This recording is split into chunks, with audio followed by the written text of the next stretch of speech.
కళ్ళుంటే లోకాన్ని చూడొచ్చు, కళ్ళు లేకున్నా విజన్ ఉంటే అదే లోకాన్ని గెలవచ్చు అని బ్లైండ్ విమెన్ క్రికెట్ టీం కూడా రీసెంట్ గా వరల్డ్ కప్ సాధించి అది ప్రూవ్ చేసిండ్రు. ఇంట్లో కూడా చాలా మంది గ్రామీణ ప్రాంతాల నుంచి వచ్చి అటు ఆడుకుంటూ చదువుతూ ముందుకు పోతున్న వాళ్ళే. అలా కొంతమందిని చూద్దాం. Deepika from Karnataka, she a captain. ఈమె కర్ణాటకలో ఒక చిన్న పల్లెటూరులో రైతు కుటుంబం నుంచి వచ్చింది. చిన్న ఉన్నప్పుడే ఒక యాక్సిడెంట్లో కళ్ళు పోగొట్టుకున్నప్పటికీ వాళ్ళ అమ్మ నాన్న బాగా సపోర్ట్ చేస్తే ఈరోజు ఈ పొజిషన్లో ఉంది. ఆమె క్యాప్టెన్సీలో ఇండియాకి వరల్డ్ కప్ తీసుకొచ్చింది. నెక్స్ట్ ఒక బ్యాట్స్ విమెన్, ఈమె పేరు ఫులా సోరెన్.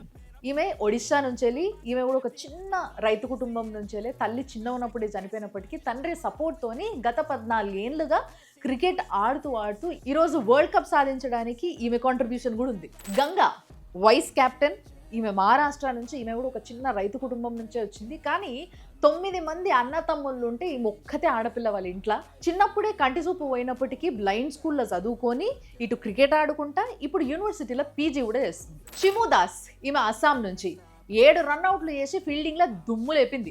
అస్సాంలో ఎంతో మంది లేడీ క్రికెటర్స్ కి షీస్ అన్ ఇన్స్పిరేషన్. వీళ్ళతో పాటు సునీత, పార్వతి, కర్ణకుమారి వీళ్ళందరూ కూడా క్రికెట్ ఆడుకుంటూనే డిగ్రీలు కూడా చేస్తున్నారు.